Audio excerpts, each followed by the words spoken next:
Hello, my creative friends. It's time to take another art break. Today I'm going to be showing you how I watercolor painted this spring little bunny. I'm going to show you some quick ideas of how you could draw it if you would like. But I do have a Ko-fi membership. That's where I host my sketchbook membership. I have all of the tracers for any of the paintings and the drawings that I do on my YouTube channel. It's easy to join, reasonably priced, and I'd love to have more creative friends join me. You're going to find the link down in the description box. Click it and it'll take you right over there to my Ko-fi page. Now to begin with, I'm going to show you some quick ideas if you would like to try drawing it, how you can easily break down the shapes. To begin with, for the bunny, you're going to be doing a shape that is more like an egg shape for his face. So the top part is an egg that's sitting kind of in an umbrella shape. So that's where you're going to start the bunny off to the side. And the umbrella shape is just a half circle. It's best to start in the center first with the umbrella handle. That's going to find the center point for you and then create your halfway circle. Then you're going to be able to divide the shapes off in the middle. To create the sweet look for this bunny, he's got a young bunny look, so the eyes are far off to the side of the head and his ears are rather small. And his nose is super tiny, and you can draw a little mouth line there if you would like to separate off the mouth. To do the flowers, you just simply put little groups of circles on there to create your flower shapes.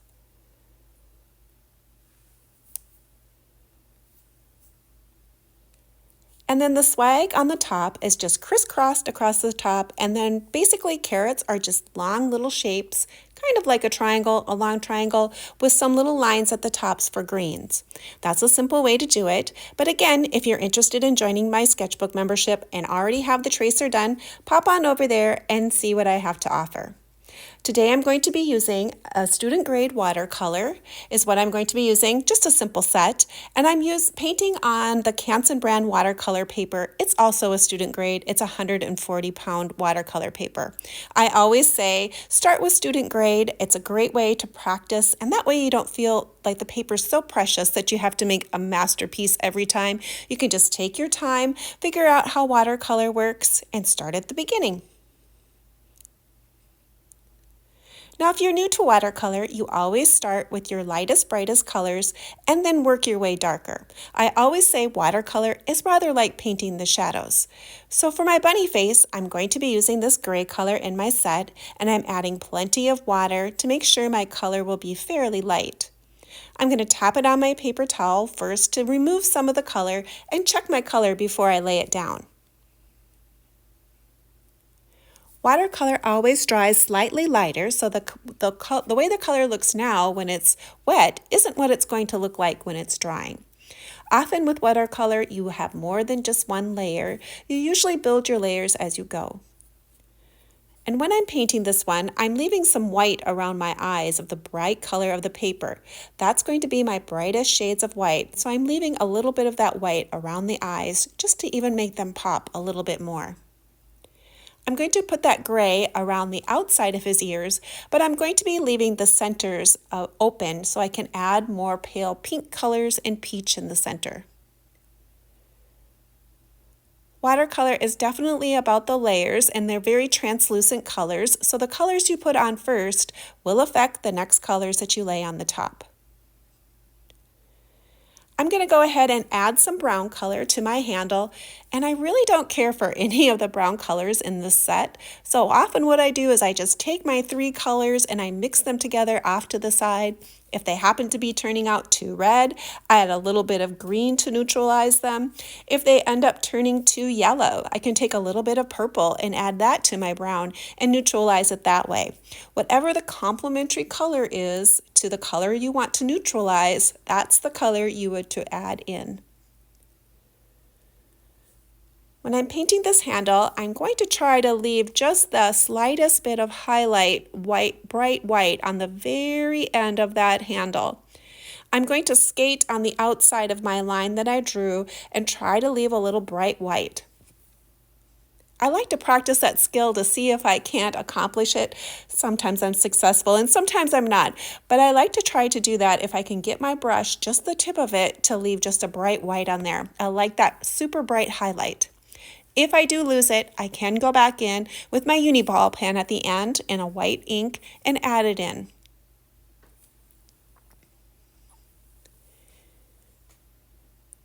Next up, I'm going to be working on that plaid pattern on my tablecloth down below.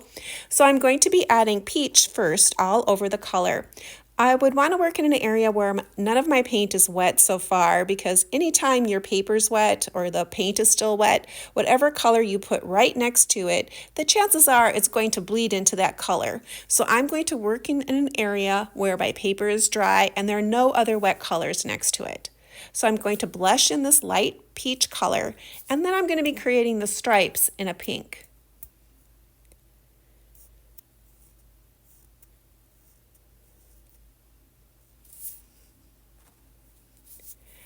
My flowers are going to be pink and yellow, and I'm going to be starting with the lightest shade of pink first, and I'm going to just be tapping that color in randomly with just the tip of my brush, and I'm going to try to leave a little bit of white inside of those flowers too, so I don't have them completely colored. But I'm going to be doing a technique where it's called wet on wet. So I'm putting on dry paper, my wet paint, and then while it's still wet underneath that paint color, I'm going to be layering in my next color. And by doing it this way, my colors will just naturally blend on their own, and I don't have to do a lot of work to create a very pretty look with watercolor with this blending of the colors. And because the color is wet and there's a little bit more moisture in there, there's a chance I'm going to get some hard edges or blooms with my colors. But I like that look in the flowers. I think it looks really great to have some of those little hard edge blooms in there. And I get those when there's a lot more water when I'm putting on my watercolor. And these pink flowers, I'm also using a neon pink. I do have some neon colors in this set, and one of them is pink, and I love using this bright pop of pink, especially doing these roses. The other color that I chose to do my flowers in was kind of an orangish golden color. So I go ahead and I put that on as well. And I do it even though my pink is wet. I do like the look of the pink and the oranges together, and I'm completely fine if some of my pink might happen to bleed in to my yellow flowers. I do it first in a lighter orange, and then I tap in a little bit of a reddish orange in the center and a little bit onto the outside. Again, this is going to create a really pretty blended look. It's one of those really pretty elements of watercolor that doesn't happen with acrylic paints. If you need to and you're seeing that your colors are drying a little lighter than what you want to, you can go ahead and tap in some more and see how they dry.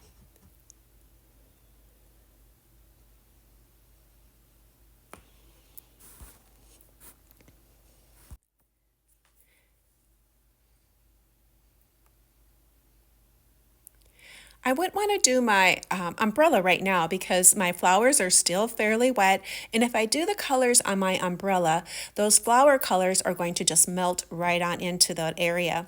So I'm going to pop up a little bit higher, and I'm going to work on my carrots. I'm going to be using the similar color that I used on my orangish goldish flowers. When creating these little paintings, I do like to move my colors throughout my painting, so this would be a great way to add some of that color to the top. First, I go ahead and I tap in my lightest color, just using the tip of my brush, and then I come in and pick up a little bit more reddish orange and tap that color over the top. Again, this is going to be just a blending of the color on its own, and I don't have to work a lot at doing it.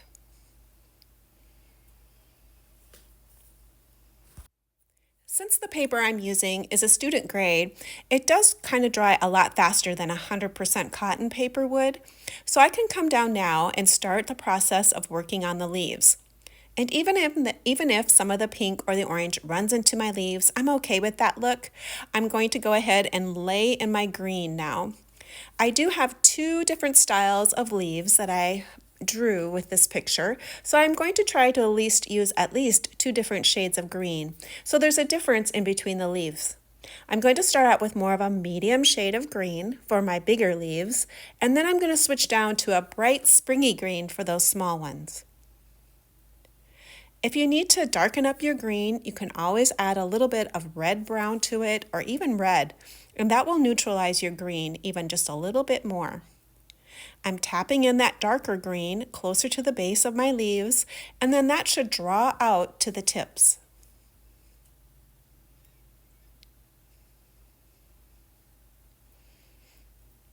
This is that bright springy green I'm going to be using. You can also go past any of the drawn areas of where I included them in my drawing and just pop in a little bit of random green color in the background. If you do it this way, that's just going to loosen up the picture a little bit more and not make it so strict of like a leaf pattern. You can add just a feeling of greenery in your background, and that looks pretty too.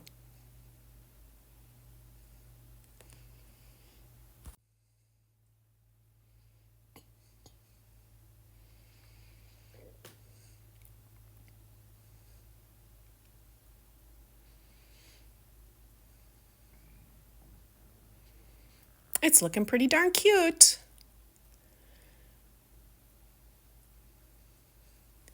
To do the leaves, the leaf part of the greenery of the carrot, I just pick up a little bit of the green that I had used down below, the darker version, and I just tap it in little V motions at the top of my carrot leaves. Now I may need to add another layer on this as it dries to add a little bit more dimension, but it's a very simple leaf to do. As long as you just keep the pattern motion in a V, it's going to make your eye think it's a carrot top.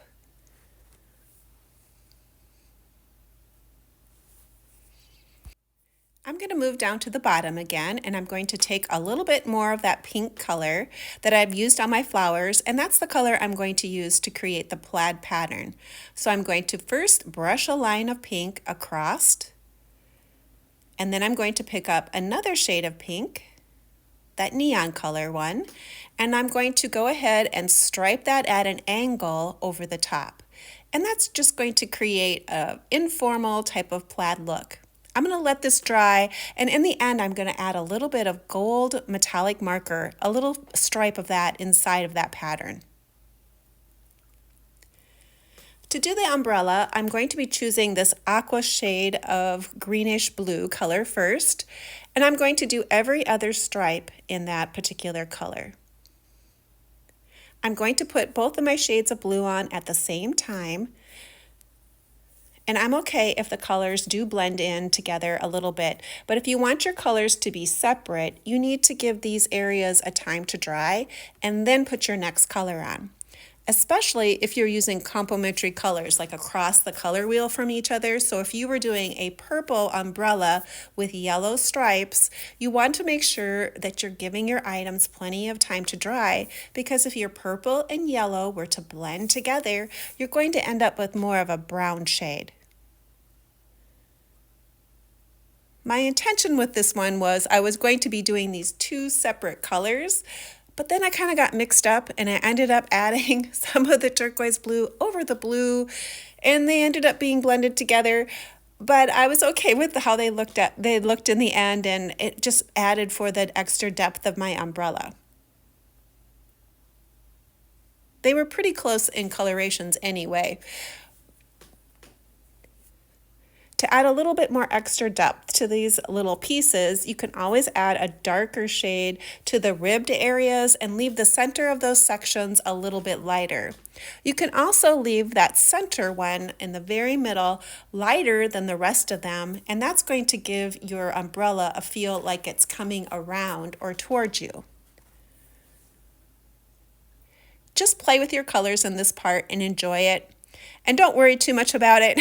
It's just a lot of fun to blend your colors. And if you're using colors that are next to each other, kind of in your box of colors, you're going to be fine, even if they blend together. To create the bow, I wanted to use different shades of blue, a little darker shade of blue than what I did my umbrella. First, I start with a medium shade, and I go ahead and I do the front parts of the blue. The darker parts of my bow, which are going to be the insides of the top, I'm going to be using a darker shade of blue there. By adding the dark shade of blue to the very center parts, it's going to make it look more 3D and make the bow come to more to life. So I'm adding a little bit of shadow. So the front of the bow will be lighter and the bottom parts in the shadow area will be darker. Because I added a little bit of dark towards the knot and my paper was wet, that color should blend out and create a nice blend. Now, if your colors don't blend as well as you would like them to, you could always rinse your brush out in clear water, come in and tap or lift color from that area. To add the colors to my nose and the inside of my ears and my cheeks, I start out with that peach color and I tap it into those areas. To do the cheeks, I'm going to want to do irregular circles. So I'm starting with that peach and I'm just going to tap it in towards the bottom of that cheek area. Not looking to make a perfect circle, but just tapping in some color. Once I have the peach on, I'm going to go into my pink color that I've used before, take some of that, and I'm going to tap that brighter shade of pink on there. Now you might want to tap your brush off to the side to make sure you don't have too much of that color right away and tap it in. As always, it's always easier to add more color than it is to take away. Now this pink is a little intense, so I'm going to go ahead and wash my brush off, tap it on my paper towel to get off some of the water, and then I'm going to tap that pink back to make and soften that color.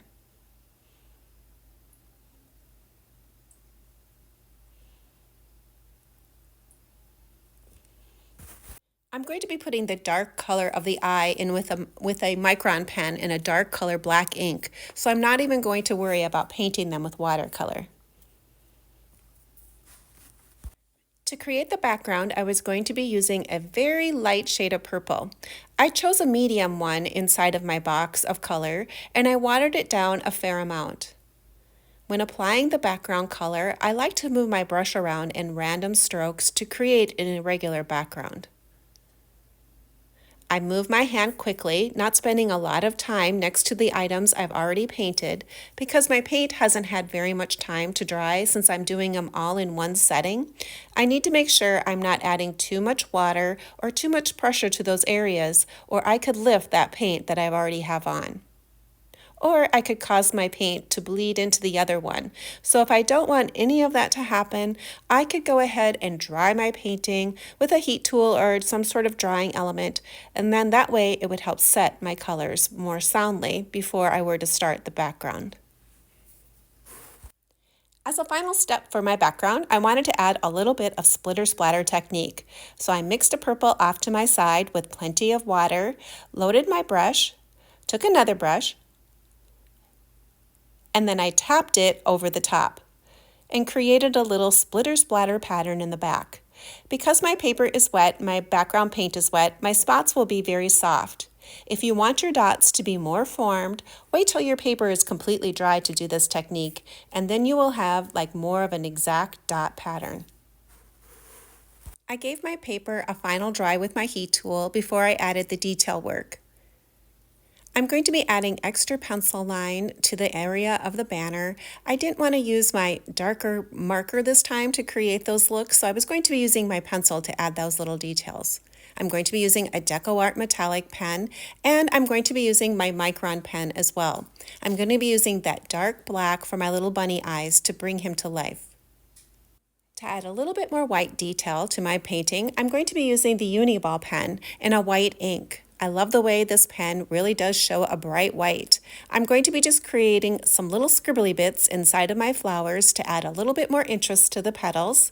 And I'm also going to be taking some of the white and putting it on the umbrella as well. I love to scribble, and this pen adds a great scribbly bits to my paintings. To add one more final detail to my bunny, I use the pen and create some white whiskers on his face. To add a little bit of sparkle to my painting, I'm going to be adding some of the DecoArt metallic gold marker. I use this to create some line work on the tablecloth, and I also create a little dot pattern in the background. The DecoArt metallic pens work really well to add that sparkle of gold to your item. It's got a nice shine to the pen. I believe I bought mine at Joann Fabrics, but I'm sure you can buy it wherever they sell markers. I'm just about done with all the detail for this little painting. Again, if you're interested in getting the tracers for any of my drawings that I do on YouTube, go on over and click that link inside of the description box and check out my subscription there. Well, let's see what this little painting looks like hanging up in my studio.